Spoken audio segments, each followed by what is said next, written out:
बिस्मिल्लाहिर्रहमानिर्रहीम। खैबर पख्तूनख्वा से लेके पंजाब तक हर तरफ पानी ही पानी है। सैलाब ने तबाही मचा रखी है और गुज़श्ता 12 घंटे से जिस तरह बारिशें हो रही हैं उससे ये तवक्को की जा रही है कि बारिशों का पानी भी मुख्तलिफ शहरों में अब आवाम के लिए एक मुसीबत बन चुका है। अगर देखा जाए शहर लाहौर के अंदर भी मुसलसल आज बारिश होती रही और इन बारिशों की तवक्को की जा रही है कि ये 2 सितंबर तक जारी रहेंगी।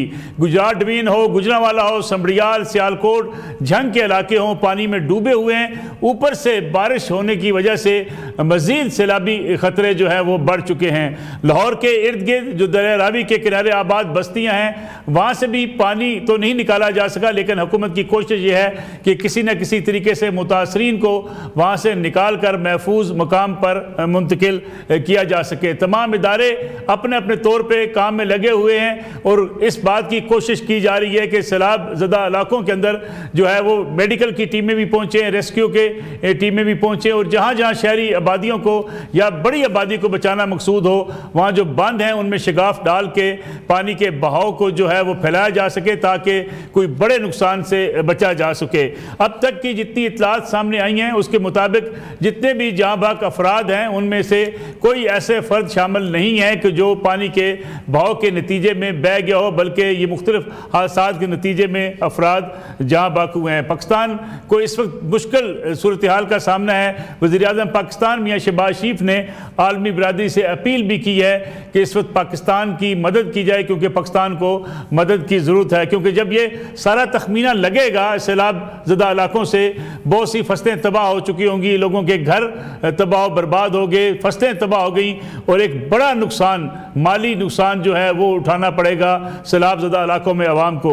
दूसरी तरफ बाज़ इलाकों में जैसे कि दरिया जेहलम की बात की जा रही है, वहाँ अभी ज़िली इंतज़ामिया ने एक जो है एलामिया जारी किया है जिसमें यह कहा गया है कि अभी दरिया जेहलम में सैलाब का इम्कान नहीं है, इसलिए किसी अफवाहों के ऊपर भी कान न धरा जाए क्योंकि मुख्तलिफ सियासी जो आज़ाराई की कैफियत है उसमें भी एक दूसरे के ऊपर इल्ज़ाम तराशी की जा रही है। मरियम नवाज़ शरीफ पंजाब की वज़ीर आला मुसलसल दौरों पर हैं उन इलाकों में जहाँ सैलाब से मुतासरा इलाके हैं और सैलाब में लोग फंसे हुए हैं। दूसरी तरफ इस वक्त जो दरिया चनाब की सूरत हाल है, दरिया रावी की सूरत हाल है, कौन कौन से एरियाज़ मुतासर हैं उससे भी हमने कल भी आपको आगाह किया था कि वहाँ लेटेस्ट सूरत हाल क्या है, अवाम किस मुश्किल का से दो चार हैं और इस वक्त जहाँ हेल्प की ज़रूरत है, जहाँ मदद की ज़रूरत है वहाँ किस हद तक इमदादी टीमें पहुँची हैं। इस वक्त बहुत सी फलाही तंजीमें जिसमें अल खिदमत फाउंडेशन भी है, जिसमें दीगर इदारे भी हैं, रफ़ाई इदारे हैं, वो बढ़ चढ़ कर हिस्सा ले रहे हैं। लोगों ने अपने तौर पे भी देहातों के अंदर रज़ाकाराना काम शुरू कर रखा है और लोगों को जो अपने अपने घर छोड़कर ऊंचे मकामात पर पहुंचे हैं उनके लिए राशन का भी बंदोबस्त किया जा रहा है, उनको ठहराने का बंदोबस्त भी किया जा रहा है। लेकिन लाखों की तादाद में आबादी मुतासर होने की वजह से बहुत से लोग अब भी सड़कों पर मुकीम हैं जिनके लिए हुकूमत को हंगामी बुनियादों पर काम करना पड़ेगा। इसी हवाले से हम आपको लिए चलेंगे गुजरांवाला, जहां इमरान शफकत हमारे साथ मौजूद हैं, न्यूज़ के ब्यूरो चीफ हैं गुजरांवाला के, क्योंकि गुजरांवाला डिवीजन बहुत ज़्यादा मुतासर हुआ है। अगर हम सियालकोट, संभड़ियाल और उस एरिए की बात करें वहाँ हर तरफ आपको पानी ही पानी नज़र आता है। सियालकोट एयरपोर्ट को आर्जी तौर पर बंद कर दिया गया है और वहाँ की परवाज़ें लाहौर से चलाई जा रही हैं और पाकिस्तान इंटरनेशनल एयरलाइन ने तमाम मुसाफिरों से भी कहा है कि जो परवाज़ें वहाँ से मुअत्तल होंगी, वहाँ से जारी जो है वहाँ से फ्लाई नहीं कर सकेंगी, उन्हें लाहौर एयरपोर्ट से फ्लाई होंगी वो और लाहौर एयरपोर्ट पर ही उतरेंगी। गोया इस वक्त जो सैलाबी ख़तरा है वो संभड़ियाल के इलाकों में भी पानी फैला हुआ है और मुसाफिरों के लिए भी एयरपोर्ट पे पहुंचना बहुत मुश्किल हो चुका है। शफकत, इमरान ये बताइएगा क्या सूरत हाल है आपके इलाके में इस वक्त? आज बिल्कुल जिस तरह आप जानते हैं कि दरिया चनाब का हाई फ्लड रेला जो है वो इस वक्त अब देहात में दाखिल हुआ है। कई ऐसे देहात हैं जिनका पिछले 3 रोज से जो है वो ज़मीनी राब्ता मुनक़ता हुआ है। हम भी इस सैलाबी पानी से गुजर कर उन देहात में मशहूर लोगों से मिलना चाह रहे हैं। अंदर जो लोग मशहूर हैं अंदर उन तक क्या कोई इमदादी टीमें भी पहुंची हैं कि नहीं, ये हाफजाबाद ज़िला के गांव हैं जो इस वक्त बुरी तरह जो है वो पानी में घिरे हुए हैं। तो आइए हम जो है वो, क्योंकि उसका ज़मीनी रास्ता मुनक़ता है, ये गाड़ियां बड़ी नहीं जा सकती, हमें इसके लिए ट्रैक्टर ट्रॉली इस्तेमाल करनी पड़ेगी। उसके लिए मैं चाहूँगा कि थोड़ा सा ये यहाँ पर हम आ गए ऊपर, मैं इस ट्रैक्टर ट्रॉली पर उन देहात की तरफ जाऊँगा। मैं अपने कैमरामैन से कहूँगा वो भी ज़रा ये एरियल शॉट्स दिखाए हमजा, आप हमें ज़रा कैमरा समेत अपना हाथ दें हमजा। देखें आप कि किस तरह कितने फिट पानी जो है वो गुजर रहा है।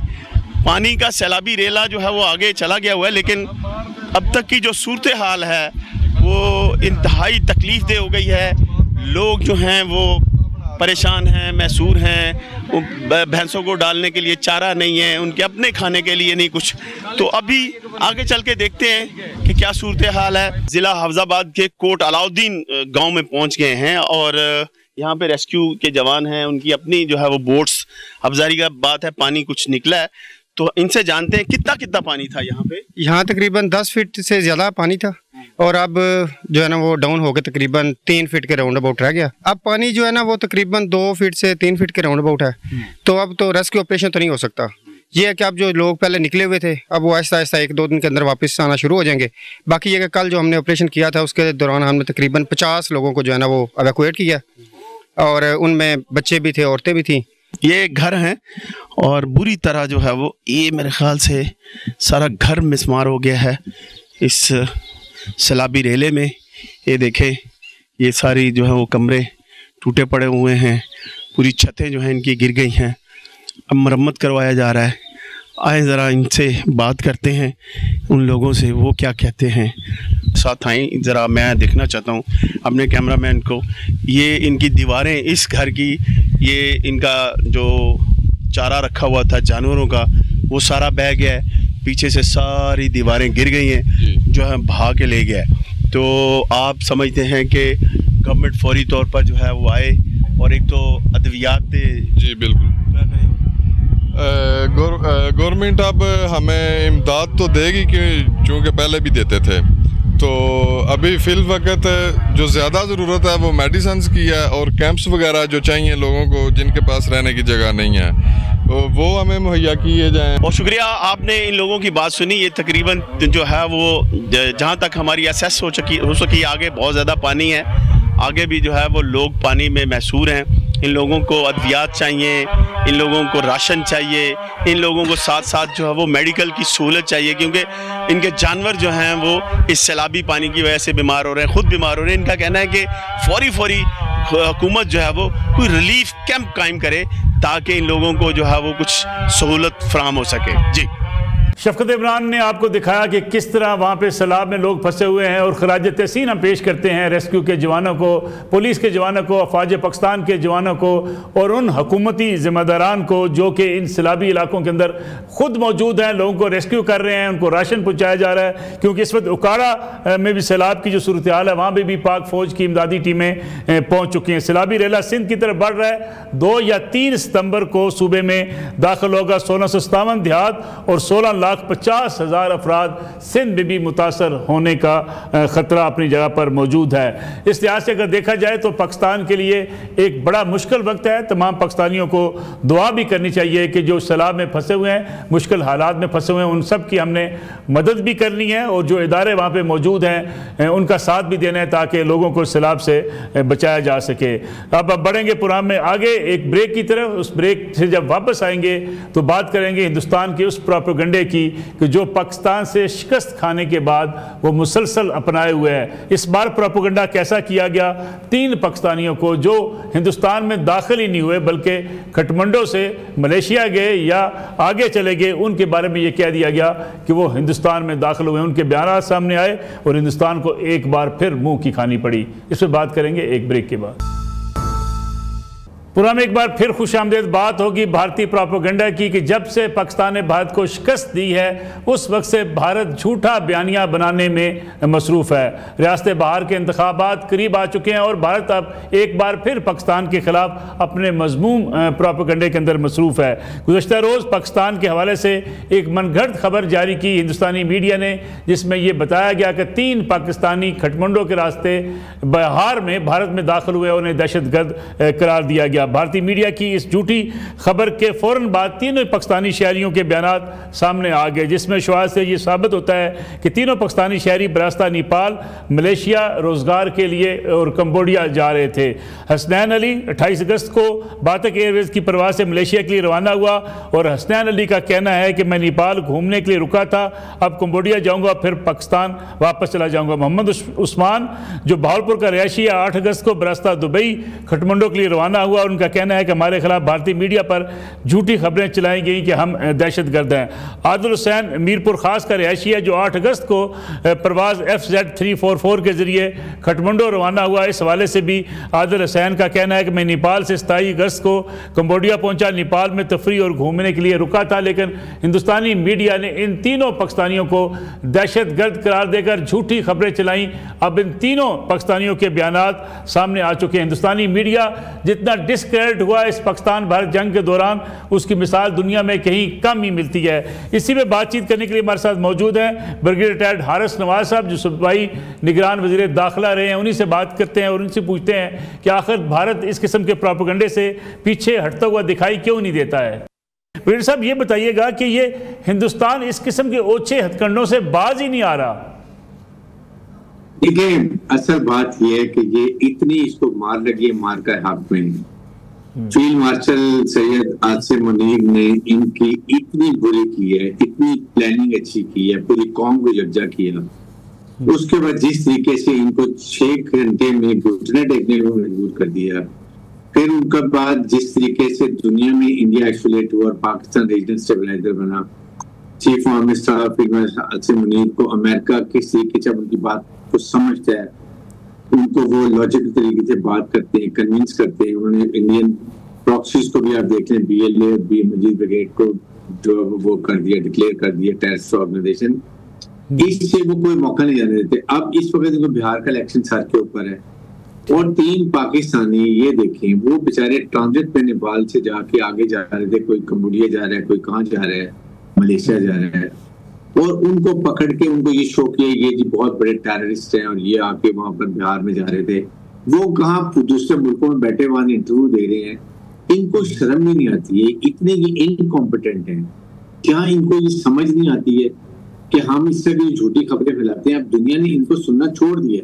पहलगाम के बाद इनकी बयानियां खत्म, अब इनकी कोई बात नहीं सुनता, ये आइसोलेट हो गए। मेरे ख्याल में इनको अब शर्म आ जानी चाहिए, लेकिन मेरे ख्याल में वही बात है कि ये इतने बेशर्म हो चुके हैं कि इनको कितनी भी बेइज्जती हो जाए इनको कोई फर्क नहीं। पुलिस साहब, अगर इंडियन मीडिया की बात की जाए, इंडिया अपने आप को बड़ा वाइब्रेंट मीडिया के तौर पे जो है वो पेश करता था। इस वक्त इंडियन मीडिया में जितनी झूठी खबरें फैलाई जाती हैं, ये कैसे सर्वाइवल कर पाएगा, फिर अपनी क्रेडिबिलिटी बहाल कर पाएगा कभी? देखिए नसरुल्लाह मलिक साहब, ये आप कोई वाइब्रेंट मीडिया नहीं है। ये जो डिसइंफो लैब आपके सामने, फिर उसके बाद दुनिया में इनकी websites, fake IDs, fake social media पे इनकी रिपोर्टिंग होती थी, अब सारी दुनिया को पता चल गया। They have come to know और Pakistan media has gone sky high. जिस तरीके से मार के हक पे हमारी मीडिया ने रिपोर्टिंग की है, पॉजिटिव, कंस्ट्रक्टिव, और उसके बाद DGI ने जिस तरह एक एक लम्हा अपने अवाम को आगाह रखा कि व्हाट इज हैपनिंग, हम क्या कर रहे हैं, क्या कर सकते हैं, यहाँ तक कहा कि अगर इंडिया लड़ाई शुरू करेगा तो एंड हम करेंगे, और एग्जैक्टली वही हुआ। तो मेरे ख्याल में ये अब दुनिया समझती है, they are more wise people, उनके पास सैटेलाइट कम्युनिकेशंस हैं, they have the first hand information कि पहलगाम में क्या हुआ, कहाँ से लोग आए, कहाँ से इनके लोग आए थे, कैसे इन्होंने किया, कैसे स्टेज ड्रामा किया, कैसे फॉल्स फ्लैग किया। और दुनिया को सबसे बड़ी ये बात पता चल गई है कि इंडिया नहायत ही इरिस्पॉन्सिबल इमेच्योर न्यूक्लियर मुल्क है, जो एक स्टेज ड्रामे के ऊपर झूठ बोल के एक हमसाया न्यूक्लियर मुल्क पर अटैक कर देता है, और नॉट रियलाइजिंग कि इस लड़ाई के डायनामिक क्या होंगे, ये लड़ाई कहाँ तक एंड होगी, इससे इस खत्ते में क्या फॉलो आउट होंगे, दुनिया में इसका क्या इफेक्ट होगा, जिसकी वजह से अब दुनिया ने इनको समझ लिया कि इनको दूर रखें और इनको कंट्रोल करने की जरूरत है। They don't trust any more Indians. इसलिए वो पाकिस्तान ने जिससे मैच्योर बिहेवियर दिखाया है, रिस्पॉन्सिबिलिटी दिखाई है, हमने बहुत ही अच्छी तरीके से बिहेव किया। पाकिस्तान इस वक्त दुनिया में रीजनल स्टेबलाइजर बन गया। ये मरहून मिन्नत फील्ड मार्शल सैयद आसिम मुनीर जी को जिस तरह अमेरिकन अब समझते हैं, अभी भी दोबारा गए वहां जाके स्टेट डिपार्टमेंट को कन्विंस किया, उन्होंने इनको डिक्लेयर कर दिया टेररिस्ट ऑर्गेनाइजेशन BLA और मडी ब्रिगेड को। This speaks volume of things. इसलिए मैं ये बात कर रहा हूँ कि ये अब ये छोटी छोटी ये जो हरकतें कर रहे हैं इससे अपनी और वैल्यू खराब कर रहे हैं। एक आप मुझे बताएं, वो बाहर चले गए दूसरे मुल्कों में बैठे हुए हैं और ये शो करें बिहार में आके, उनको पकड़ के उनकी तलाशियां लेते हुए दिखा के, और उसके वो अपने मुल्क चले गए हैं और ये वहां दिखा रहे हैं ना वेपन्स ना एमुनिशन ना वो मुल्क में मौजूद, वो कहाँ बैठे हुए और ये ऐसी बातें कर रहे हैं। इससे अंदाजा लगा लें कितनी इनकॉम्पिटेंट अनप्रोफेशनल ये रॉ और इंडियन गवर्नमेंट है कि इनको समझ नहीं आ रही कि अपने आप का काला मुंह जो है इसको कैसे साफ करना। ब्रिगेडियर साहब, कुछ इस किस्म की इतलात भी हैं कि कश्मीर में इनकाउंटर्स करके वो भी इल्ज़ाम पाकिस्तान के ऊपर लगा दिया जाए कि ये लोग जी मारे गए हैं, ये पाकिस्तान से आए थे और उन्हें दहशतगर्द करार दिया जाए। देखें, ये तो स्टेज ड्रामा तो किसी पर, इन्होंने पाकिस्तानी तकरीबन 56 कश्मीरी इंडियन रॉ ने रखे हुए हैं। आपको पता होगा कि इंडियन रॉ ने को 26 कश्मीरी पाकिस्तानी अपनी रॉ ने अपनी कैद में रखे हुए, उनको कहीं भी यूज कर सकते हैं। बेचारे नहाते लोगों को पहले भी इन्होंने यूज किया है। जब भी आपके पास, मैंने जब महादेव ऑपरेशन में 3 लोगों को मारा, उन्होंने क्या दिखाया, इससे आप अंदाजा लगा दें कि इनकी क्या वैल्यू है। ये इस वक्त ये नहीं कुछ कर सकते, ये अपना जितना करते हैं उतना मुंह काला होता है। दुनिया हंसती है इनके ऊपर कि इनको कोई चीज जो है प्लान करनी भी नहीं आती है। ये can't make anything out of it. ये जिस तरीके से भौंडे तरीके से करते हैं, आप मुझे बताइए 150 किलोमीटर के फासले पर अगर एक कश्मीर बॉर्डर के ऊपर से निकल के जाते हैं और वहां ना पकड़ा जाता है, 7 लाख फौज है, हर जगह चौक पर खड़े कैमरे लगे हुए, सिक्योरिटी चेक पोस्ट है, यहाँ से निकल के 200 किलोमीटर चले जाते हैं पहलगाम जाके, वो वहां पर अटैक कर देते हैं। इमेजिन करें, वो बातें ये करते हैं जिसको कोई मान ही नहीं सकता। इसलिए मैं ये कहता हूँ आप दुनिया की बातें नहीं मानते, इसलिए तो उन्होंने इनको आइसोलेट कर दिया, दे हैव बीन कंडेम्ड। आप इस रीजन में आप देखें ना, ईरान ने इनको निकाल दिया, बांग्लादेश ने इनको निकाल दिया, पाकिस्तान ताल्लुकात खराब है, चाइना तक खराब है, कौन रह गए यहाँ? सारा अब टोटल जो हमारा वर्ल्ड जो है वो Pakistan is a regional stabiliser, और हर एक पाकिस्तान की बात को सुन रहे हैं। बहुत बहुत शुक्रिया ब्रिगेडियर हारिस नवाज हमारे साथ मौजूद थे। नाज़रीन, एक ब्रेक का वक्त हुआ है, ब्रेक से वापस आएंगे तो बात करेंगे पाकिस्तानी क्रिकेट टीम की उस फतह की, अफगानिस्तान को जीतने के बाद पाकिस्तान की टीम का मोराल अब कितना बुलंद हो चुका है, इस पर बात करेंगे ब्रेक के बाद। पुराना एक बार फिर खुशामदीद बात होगी क्रिकेट की, क्योंकि इस वक्त हर तरफ सैलाब ने तबाही मचाई हुई है और हर तरफ लोग सैलाब में फंसे हुए हैं। दुख की घड़ी है, दुख की घड़ी के अंदर भी पाकिस्तान की क्रिकेट टीम ने अफगानिस्तान को कल शिकस्त दी, जिसके बाद टीम का मुराल भी बुलंद है, खुशियां भी आई हैं और साथ ही साथ एशिया कप की तैयारी भी पाकिस्तानी टीम की मुकम्मल है। अब देखना यह है कि यही परफॉर्मेंस आगे बढ़ती है और एशिया कप के अंदर भी पाकिस्तानी टीम पाकिस्तानी अवाम के लिए खुशियाँ लाने में कामयाब होती है या नहीं। इसी पर बातचीत करने के लिए हमारे साथ मौजूद हैं कामरान अकमल साहब, साबिक टेस्ट क्रिकेटर हैं, उनके साथ तशरीफ रखते हैं मिर्ज़ा इकबाल बेग साहब, सीनियर साफ़ी स्पोर्ट्स तज़कियाकार हैं। कामरान अकमल साहब, क्या कहेंगे आप अफगानिस्तान के बारे में? अमूमी जो तासर है वो तो यही है कि अफगानिस्तान से जीतना कौन सी बहादुरी है, लेकिन इन हालात में जब टीम की परफॉर्मेंस एक चैलेंज बनी हो, अफगानिस्तान से जीतने को भी जो है बड़ी फतह करार दिया जाता है।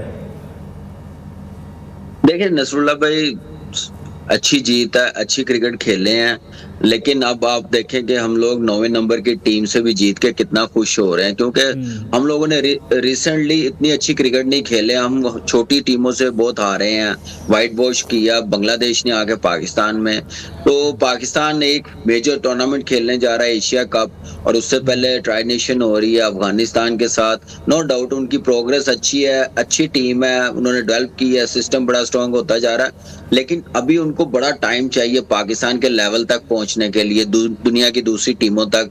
लेकिन जैसे वो मेहनत कर रहे हैं, वो ये हदफ मुझे लग रहा है पूरा कर लेंगे, वो एक टॉप टीम बना लेंगे।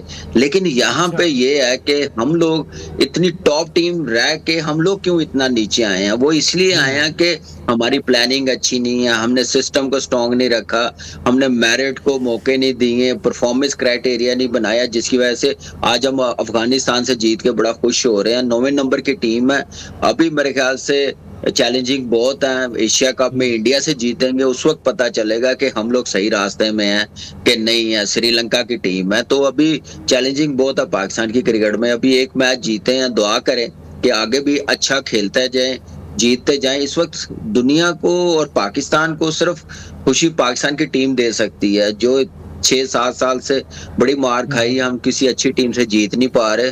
तो अब हमने आगे जाना है, अपना मुकाम हमने हासिल करना है, वो अच्छी क्रिकेट खेल के हम लोग हासिल कर सकते हैं।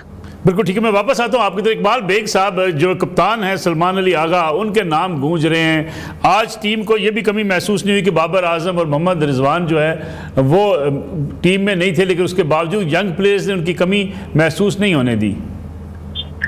देखिए नजरुल्लाह साहब, अगर देखा जाए तो बाबर और रिजवान को राइट ऑफ नहीं कर सकते। वो ऐसे प्लेयर है कि पाकिस्तान के लिए उनकी मिसेज है। एक मैच जीतकर एक परफॉर्मेंस पर हमें खुशफहमी का शिकार नहीं होना चाहिए। कहते हैं कि जीत के बहुत सारे फादर्स होते हैं लेकिन शिकस्त जो है वो यतीम होती है। तो अब जीते तो इसलिए बड़ी वो खुशियों के शादियाने बजाए जा रहे हैं। माना बड़ी अच्छी परफॉर्मेंस दी सलमान अली आगा ने, लेकिन एक इनिंग्स की बेसिस पर हम ये कहें कि हमारे पुराने क्रिकेटर जो 10 साल बाबर आजम 2015 से क्रिकेट खेल रहा है तो वो एकदम से हम उसको राइट ऑफ नहीं कर सकते। ठीक है, और कामरान अकमल की मैं बात से इत्तेफाक करूंगा कि कंसिस्टेंसी आनी चाहिए। हम क्या हमारी मादी की परफॉर्मेंस रही है, हम अमेरिका से हारे, आयरलैंड से हारे, जिम्बाब्वे से हारे, हम इस तरीके बांग्लादेश से हारे, तो उस परफॉर्मेंस को देखते हुए मैं ये समझता हूँ कि ये जीत पाकिस्तान के हौसले बुलंद करने का सबब बन सकती है। और अब हमें इसको मुस्तकिल कंटिन्यू करना चाहिए, नहीं कि एक फतह पर हम बिल्कुल खुशी के शादियाने बनाने लगे कि बस अब तो हमारी टीम बहुत जबरदस्त हो गई। तो ये सोचना पड़ेगा। कामरान अकमल साहब, हमें 5 रेगुलर बॉलर्स खिलाने चाहिए। ये जो कम्बिनेशन अभी इस वक्त हमने शुरू किया है ऑलराउंडर्स का, इसी पे रहना चाहिए। देखिए ऑलराउंडर्स पे हमारे जो बड़े क्रिकेटर होते थे ना, वो कहते थे कभी आप अच्छी परफॉर्मेंस नहीं दे सकते, आधा तीतर आधा बटेर खिलाएंगे। तो ऑलराउंडर जैक एलिस था, ऑलराउंडर अब्दुल रजाक था, ऑलराउंडर फ्लिंटॉफ था, ऑलराउंडर बेन स्टोक था। इस टाइप के हो तो फिर ठीक है। तो मेरे ख्याल से हमारी टीम को जो अच्छी टीम आएगी तो हमें 5 स्पेशलिस्ट के साथ जाना पड़ेगा। मॉडर्न डे में क्रिकेट बड़ी फास्ट हो गई है, ट्रू बैटिंग विकेटें बनती हैं, हाई स्कोरिंग होता है, तो आपको मैच प्रॉपर बॉलिंग खिलाएंगे। किसी एक को तो मार पड़ती है लेकिन उसको सपोर्ट करने वाला तो होना, पता चले कि एक को मार पड़ी दूसरे ने आकर रिकवर किया अपनी बॉलिंग से। तो इसलिए स्पेशलिस्ट के साथ जाना बड़ा जरूरी है। टू मैनी ऑलराउंडर्स खिलाएंगे उसका फायदा नहीं होगा, आपका कॉम्बिनेशन ठीक नहीं बनेगा। इकबाल बेग साहब, तनकीद बड़ी थी, अब तनकीद जो है वो तारीफ में बदल रही है। आपको लगता है टीम का मुराल इससे अप होगा? यकीनन मलिक साहब, इससे पाकिस्तानी टीम जो पहले पैर दर पैर शिकस्त खा रही थी, आखिरी वनडे वेस्टइंडीज से हम 202 रन से आखिरी वनडे हारे, और फिर T20 में बांग्लादेश से अपनी सरजमीन पर हमें T20 सीरीज हराई, वेस्टइंडीज में हमें एक T20 मैच हराया। तो इन तमाम चीजों को मद्देनजर रखते हुए हमारी इस फतह से यकीनन हौसले बुलंद होंगे और पाकिस्तान टीम को एक कॉन्फिडेंस की जरूरत है एशिया कप से कबल। और ये टूर्नामेंट, ये ट्रायल सीरीज जो है ये एक रिहर्सल है एशिया कप की, तो पाकिस्तान के हौसले बुलंद होंगे। मैं समझता हूँ इसमें कंटिन्यूटी की जरूरत है, ये नहीं। और फिर ऑलराउंडर्स की जिस तरह आपने बात की, कामरान अकमल बिल्कुल सही कह रहे हैं। आप 5-5 ओपनर आपने टीम में सेलेक्ट किए हुए, आपने वो ऑलराउंडर मुझे बताए, खुशदिल शाह कोई जेन्युइन ऑलराउंडर है, फहीम अशरफ कोई जेन्युइन ऑलराउंडर है, आपने नवाज कोई जेन्युइन ऑलराउंडर है, आपके सारे ऑलराउंडर वही आधा तीतर आधा बटेर वाला हिसाब कर रहे हैं। तो ऐसा नहीं होगा। अब इनको जो है ना अपनी कारकर्दगी को दिखाना होगा। और माइक हसन का माइंडसेट मलिक साहब यही है कि बैटिंग भी कर ले, बॉलिंग भी कर ले। आपने जो सवाल किया कामरान अकमल से कि 5 रेगुलर बॉलर, या तो 3 रेगुलर बॉलर्स के साथ हम उतरे, शाहीन शाह अफरीदी, हारिस रऊफ और सुफियान मुकीम, और बैटिंग हम लंबी किए जा रहे हैं। वो तो सलमान आगा ने रन्स कर दिए, अफगानिस्तान की टीम कलेप्स हो गई, वरना तो उनकी जो 4 विकेट धड़ाधड़ गिरी उसकी वजह से वो बैकफुट पर गए। तो हमें अपनी तमाम खामियों पर नजर रखना होगी। हारिस रऊफ साहब का जिक्र किया इकबाल बेग साहब ने। कामरान साहब, हारिस रऊफ कभी पहले एक ओवर में हमें बड़े नजर आता है कि जनाब हमें खुशियां ला रहे हैं हमारे लिए, दोबारा पता चलता है कि जनाब हारिस रऊफ साहब की परफॉर्मेंस जो है वो उस कदर बेहतर नहीं रही। देखिए हारिस रऊफ ने कल तो बहुत अच्छी बॉलिंग की। आप देखें उसने अपने कैरियर का डबल विकेट मेडन ओवर किया पहला, तो अच्छा कमबैक करवाया। पहले 10 ओवर में मेरे ख्याल से गेम वहां पे 50-50 थी। हारिस रऊफ ने 1 ओवर में आउट करके गेम को वापस लेके आया, एक लंबे मार्जिन से हराया। अच्छा साइन है पाकिस्तान के लिए, उसका रिदम आया, परफॉर्मेंस दिखाई है, 4 विकेटें ली हैं। अब इस चीज को कंटिन्यू रखें। देखिए एज अ टीम हम देखते हैं पास में कोई एक जीत के बाद ना हम अगले मैचेस बहुत रिलैक्स होके खेलते हैं, हमें इतनी फिक्र नहीं होती, वैल्यू नहीं होती। तो ये चीज अब कल का मैच जो हम लोग जीते हैं तो उस चीज को भूल जाना चाहिए। आगे की तरफ जितनी हम लोगों ने क्रिकेट खेली है, जितना लेवल नीचे गया है, उसके लिए हमारे पास रिलैक्स होने का टाइम नहीं है। हर मैच हमें जीतना पड़ेगा, अच्छी क्रिकेट खेलनी पड़ेगी। हार जीत तो होती है, फाइट नजर आनी चाहिए, रिलैक्स नहीं होना चाहिए। और अच्छा साइन है कि हारिस रऊफ ने परफॉर्मेंस दिखाई है, रिदम आया उसका। और बड़े मैच से पहले जो 14 तारीख को खेला जाएगा इंडिया के साथ, उसके लिए ये मेरे ख्याल से बेस्ट तैयारी है। और सिर्फ अफगानिस्तान के खिलाफ ऐसे ही हमें खेलना चाहिए, ऐसे ही विक्ट्री हासिल करनी चाहिए जो बड़े मैच के लिए एज अ टीम कॉन्फिडेंस भी आए और कॉम्बिनेशन का भी पता चले कि कौन सूटेबल है। और जहां तक इकबाल भाई ने बात की है 5 बॉलर, आपने भी सवाल किया, 5 बॉलर हर क्रिकेट में आपके लिए अब जरूरी है। आप टू मेनी ऑलराउंडर्स पे जाएंगे तो आप किसी अच्छी टीम के खिलाफ फंस जाएंगे। ये तो 9वें नंबर की टीम है, इन्होंने मौका दे दिया हमें कमबैक करने का। जैसे राशिद को 16-17 रन हुए हैं, तो बड़ी टीम कम मौके देंगी। बिल्कुल ठीक है। एशिया कप कैसा देखते हैं आप? देखिए एशिया कप तो ऐसे ही देख रहा हूँ कि जैसे ये अभी ट्राई नेशन देख रहा हूँ, और इसमें अच्छी क्रिकेट खेलनी पड़ेगी और ये जीतनी पड़ेगी अफगानिस्तान से। मैं समझता हूँ कि हम लोग तीनों मैचेस कल की तरह खेले, कल की तरह जीते तो अच्छी तैयारी होगी, और जीतना भी चाहिए। और बड़ा इंपॉर्टेंट एशिया कप है पाकिस्तान की क्रिकेट के लिए भी, पाकिस्तान क्रिकेट बोर्ड के लिए भी, जो सरबराह है पाकिस्तान क्रिकेट बोर्ड के, उनके लिए भी, कि ये यहाँ पे परफॉर्मेंस एज अ टीम दिखानी, जीतना बड़ा जरूरी है। तो मेरे ख्याल से उसी सूरत है कि लड़के अपने पे बिलीव करें, एज अ टीम खेले, पता चले कि पाकिस्तान की टीम है। कभी इंडिया के साथ होता था तो नेक टू नेक मैच पड़ा होता था, 50-50 होते थे। ये नहीं है कि अब इंडिया ग्राउंड में आए तो पाकिस्तान की बॉडी लैंग्वेज डाउन नजर आ रही हो। आंखों में आंखें डाल के दिलेरी के साथ, क्लैरिटी के साथ खेलना पड़ेगा और गेम अवेयरनेस दिखानी पड़ेगी। बिल्कुल ठीक है। कामरान अकबर साहब, मिर्जा इकबाल बेग साहब, दोनों मेहमानों का बहुत शुक्रिया। नाज़रीन, एशिया कप में पाकिस्तानी टीम को उसी परफॉर्मेंस का मुजाहरा करना होगा। अफगानिस्तान के खिलाफ जीत टीम का मुराल तो बुलंद कर सकती है, लेकिन इसी कारकर्दगी का मुजाहरा एशिया कप में भी करना पड़ेगा। नाज़रीन, ये आज का प्रोग्राम था। इंशाल्लाह कल आपकी खिदमत में दोबारा हाजिर होंगे। इजाज़त दीजिए। अल्लाह हाफिज़।